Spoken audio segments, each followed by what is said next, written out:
What if everything you think and see is only half the story? The secret to freedom is not in thought or thing. Stop letting your mind and circumstances control your life. Discover the reality that exists beyond everything you know. There comes a sacred moment in the inner journey when thought itself reaches its limit and quietly steps aside. Up to that point, the mind has been busy searching, analyzing, affirming, denying, believing that truth can be grasped, shaped, or achieved through effort. Yet truth does not live inside thought, nor does reality reside in things. Thought may point and things may appear, but neither contains the life that sustains them. Beyond both thought and thing lies the realm of pure being, untouched by opinion, unaffected by form, forever complete. Human experience is largely governed by belief in appearances. We see conditions and name them good or bad, spiritual or material, healed or broken. But these labels are born of thought, and thought is always secondary. It reacts, interprets, judges. Reality itself does not react. It simply is. When we attempt to reach truth through thinking, we are like one trying to hear silence by creating more sound. The more we think about God, life, or reality, the more distant the experience becomes, because truth is not an object of thought but a state of awareness. There is a presence that exists before a single thought arises. It was there before any word was spoken, before any belief was formed. This presence does not need improvement, protection, or understanding. It does not become more holy through prayer or more powerful through recognition.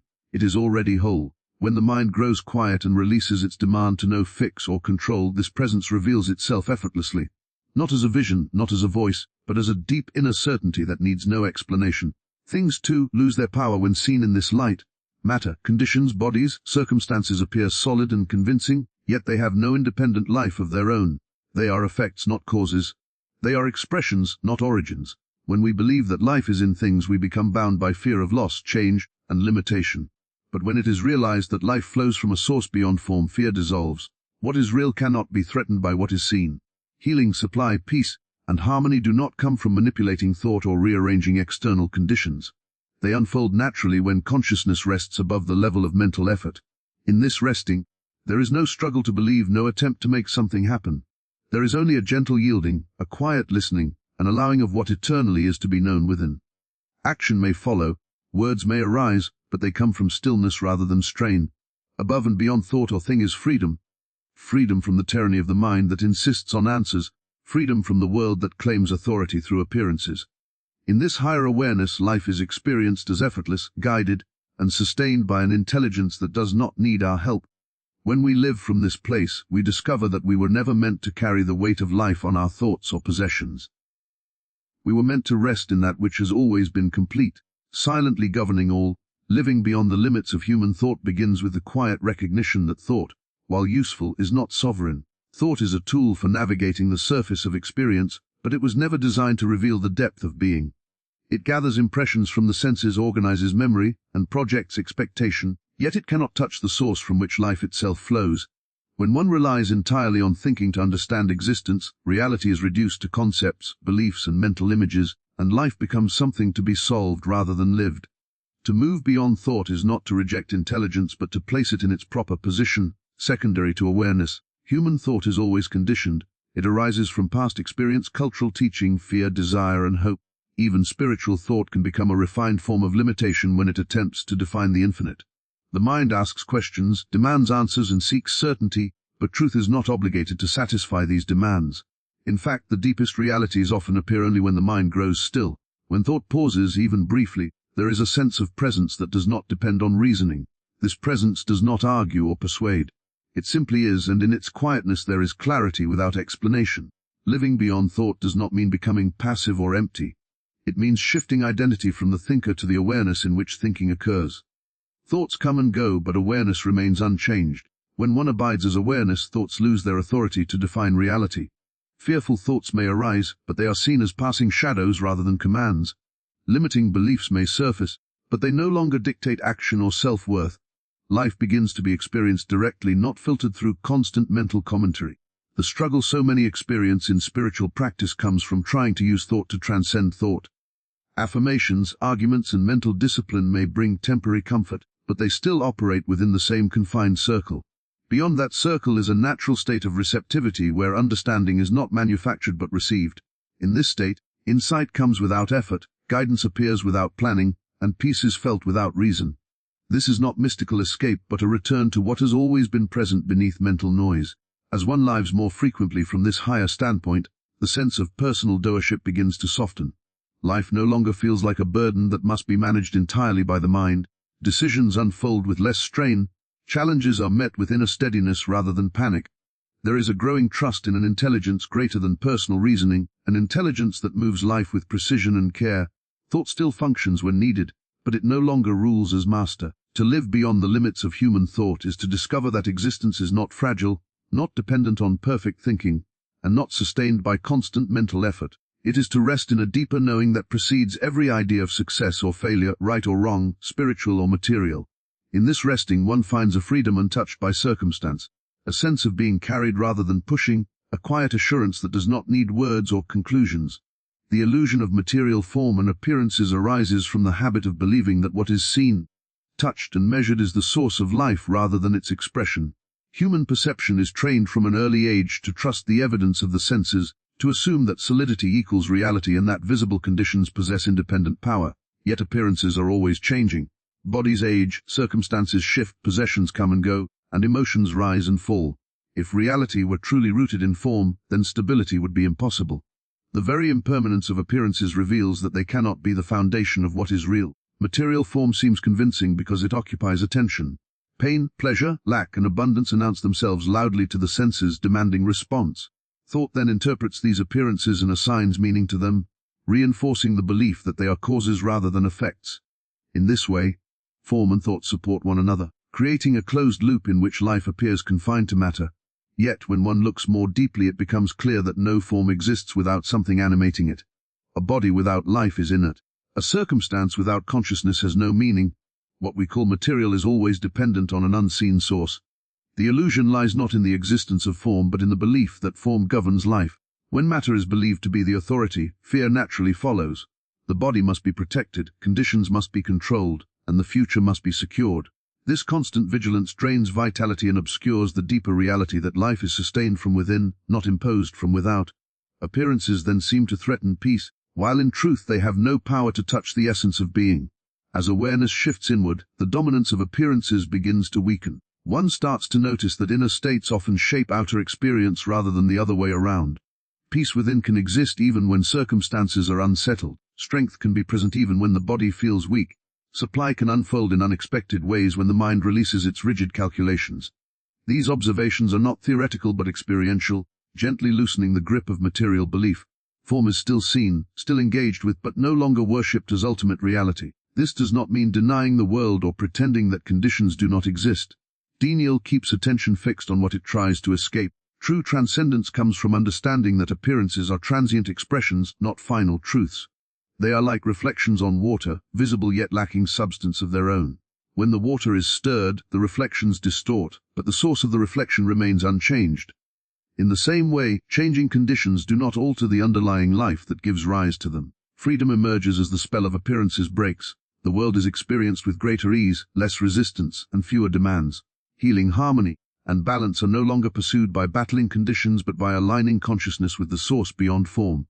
In this alignment, appearances naturally adjust, often quietly, without drama or force. Life reveals itself as something far more stable and trustworthy than the shifting images presented to the senses, inviting a way of living rooted in understanding rather than reaction. Awareness as the true source of being is discovered not through belief but through direct inner recognition. Before any thought arises, before any sensation is interpreted, there is a simple knowing of existence. This knowing does not announce itself with words or images. It is the quiet fact of being present. Everything else appears within it. Thoughts come and go, emotions shift and perceptions change, yet awareness remains constant, untouched by what passes through it. When this is recognized, identity begins to move away from form and function, and toward the source that animates them. Most people live as though awareness were a product of the body or the mind, something fragile that can be diminished by circumstances, yet when carefully observed the opposite is revealed. The body is known because awareness is present, the mind is observed because awareness is already there.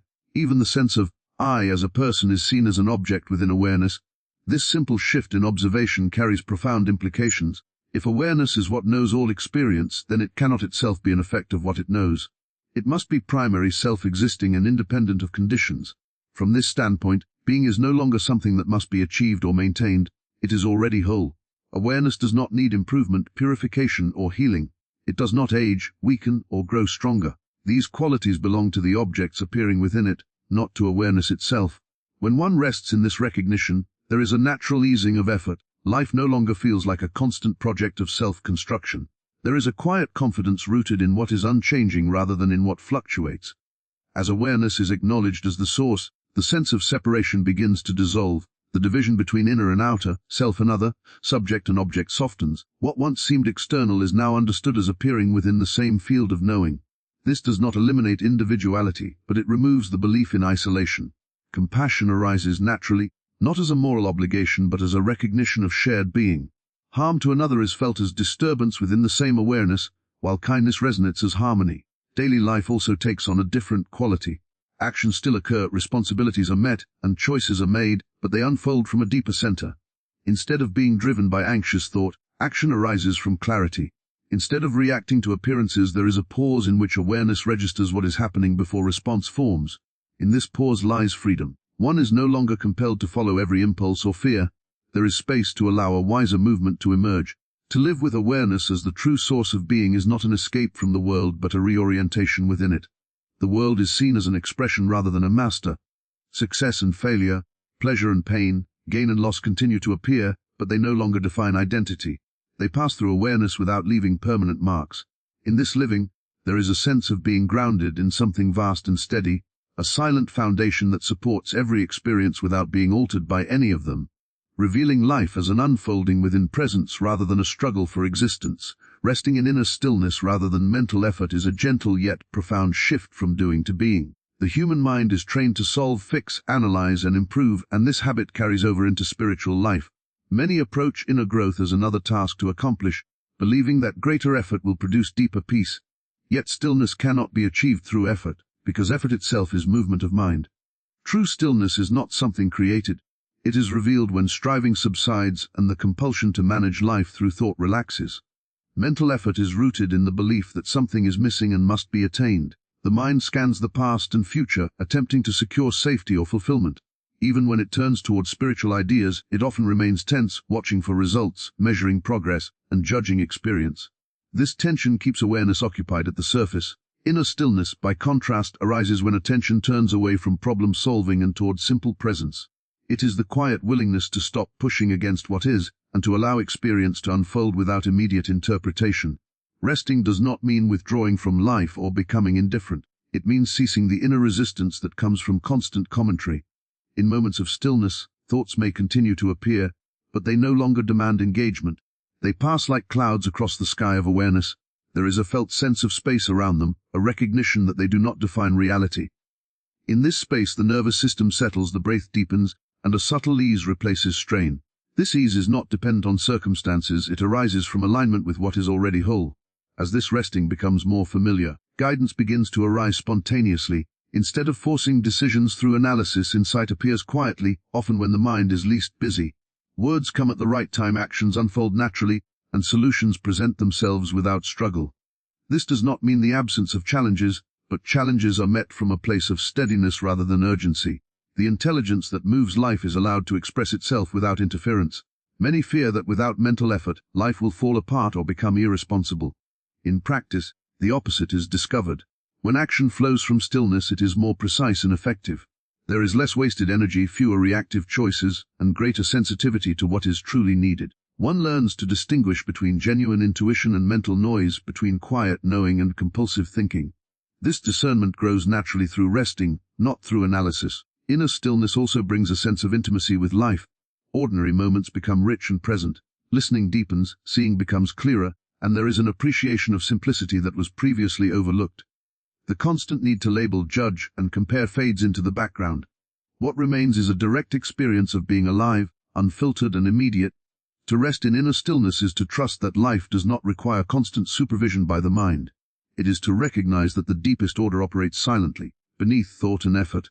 In yielding to this stillness, one finds not emptiness but fullness, not passivity but quiet power, a living peace that supports action without strain and reveals that what truly guides life has always been present, waiting for the mind to become still enough to notice. Allowing divine reality to reveal itself is a matter of quiet trust rather than forceful seeking. Most of human effort is directed toward controlling life, arranging circumstances, and shaping outcomes. Even in spiritual practice, there is often a subtle tension, a desire to make progress, to understand, to achieve a state of enlightenment. Yet the very act of trying to compel truth into awareness can obscure it. Divine reality does not respond to coercion or effort. It manifests only when the mind yields, when the ego steps aside, and when consciousness is open and receptive. It is a revealing, not a producing, and this distinction is subtle yet essential. The mind tends to rely on familiar strategies. It compares, analyzes, and judges, attempting to measure progress or verify results. In doing so, it treats the divine as though it were an object to be attained or a formula to be mastered. This approach inevitably limits the experience because divine reality is infinite and unbound by form, concept, or expectation. It cannot be captured by effort, reason, or imagination. Instead, it requires a gentle letting go, a willingness to rest in what is present, and a humble openness to the unfolding of truth that exists beyond mental constructs. When one allows divine reality to reveal itself, life begins to feel guided rather than forced. Decisions no longer feel like a battle of intellect or will. Insight comes naturally, often in ways that seem to defy logical explanation. Situations that once caused fear or uncertainty are met with a quiet confidence that life itself provides what is necessary. This does not mean passivity or disengagement from action, but a subtle shift in how action is taken.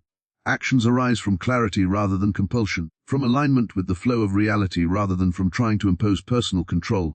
This allowing requires patience and trust. Divine reality is never hurried or rushed by human schedules. It unfolds according to its own timing, which may differ from personal expectation. Attempts to predict, force, or demand revelation often meet with frustration. The practice is to remain receptive, to cultivate stillness, and to watch for insight, intuition, or understanding to emerge naturally. Even ordinary experiences become carriers of subtle revelation when attention is present and the mind is quiet. Signs, synchronicities, and inner promptings reveal themselves in ways that are consistent with life's unfolding intelligence. As this receptivity grows, a sense of partnership with the unseen becomes evident. Life is no longer perceived as a series of struggles against circumstances, but as a co-creative process in which divine reality is continuously expressing itself. Challenges are seen as opportunities for awareness, relationships as mirrors of deeper truths, and events as expressions of a greater intelligence that operates seamlessly beyond human comprehension. The recognition of this truth brings peace, stability, and a profound sense of freedom. Ultimately, allowing divine reality to reveal itself is the practice of surrender without resignation. It is the quiet acknowledgement that life's source is present, complete, and constantly active, whether noticed or not. By releasing the need to control, judge, or force understanding, one steps into a state where insight, healing, and harmony unfold naturally. In this unfolding, one realizes that the divine is not distant or hidden. It is already here, waiting to be recognized, always revealing itself to those who are willing to see beyond effort and open fully to presence. Freedom that comes from transcending thought and thing is a state of consciousness that arises when one no longer identifies with the limitations of mind or the constraints of material form. Most people live under the assumption that their life is defined by what they think, plan, and control, as well as by the conditions they perceive around them. Thoughts are trusted as the primary guide, and things, whether possessions, bodies, or circumstances, are assumed to hold power over well-being and identity. This dual dependence creates a subtle but persistent bondage in which fear, desire, and resistance dominate experience. Transcending both thought and thing, however, reveals a freedom that is intrinsic, complete, and independent of any external or mental condition. When one begins to rise above thought, the constant chatter of the mind ceases to dictate perception. Thoughts still arise as they naturally do, but they no longer have the authority to define reality or control response. Worries, anxieties, and habitual patterns of judgment lose their grip. One recognizes that the thinking mind is a useful tool for navigating the world, but not the source of life or truth. Decisions are informed by clarity rather than compulsion, and action flows from awareness rather than fear. In this way, the inner realm becomes unbound, a space where peace and insight are experienced directly rather than through effortful reasoning. Similarly, transcending attachment to things dismantles the illusion that life's stability is dependent on material conditions. Forms, circumstances, and possessions are observed as expressions of a deeper reality, not as autonomous sources of life or security. Bodies age, possessions change hands, and situations fluctuate, yet the underlying consciousness that perceives these appearances remains unaffected. This awareness that life is independent of form brings profound liberation. One is no longer ensnared by the transient or enslaved to appearances. Change becomes less threatening, loss less devastating, and the present moment more fully available. The freedom that emerges from this transcendent state is both practical and spiritual. Daily life continues with responsibilities, interactions, and choices, but it is carried out with a sense of ease and inner sovereignty. There is no frantic effort to control outcomes or manipulate circumstances. Instead, action flows naturally from discernment, intuition, and the intelligence of life itself. Relationships, work, and personal growth are approached with presence rather than urgency, and challenges are met with composure and clarity. One experiences a profound alignment with the natural order of existence, discovering that the movement of life itself is reliable and sustaining. Transcending thought and thing does not mean ignoring reality or rejecting participation in life. It is a reorientation in which the source of freedom is found not in external conditions or in mental constructs, but in the constant, unchanging awareness that underlies all experience. This freedom is unshakable because it is not contingent on success, approval, or circumstances. It is the freedom to exist fully, to act wisely, and to respond to life without the distortions of fear, attachment, or egoic compulsion. In this transcendent state, the individual realizes that true liberation is always present, awaiting recognition beyond thought and beyond form. In conclusion, living above and beyond thought or thing is not a distant ideal but a present reality awaiting recognition within each of us. Thought and form, while useful, are not the source of life. They are merely expressions appearing within the eternal awareness that sustains all. True freedom, peace, and insight arise when the mind ceases to dominate, when attachment to appearances loosens, and when consciousness rests quietly in its own unchanging presence. In this state, life unfolds effortlessly, guided by an intelligence far greater than personal effort or planning, and every challenge becomes an opportunity to witness the divine order at work. By releasing the need to control, judge, or define, one discovers a profound ease, a deep inner stillness, and an unshakable connection to the ever-present reality that transcends thought and thing. This is the essence of spiritual liberation, to abide fully in the awareness that has always been, allowing life to move naturally, harmoniously, and without limitation, revealing that the source of all being is already within us, silently guiding, sustaining, and awakening us to our highest potential.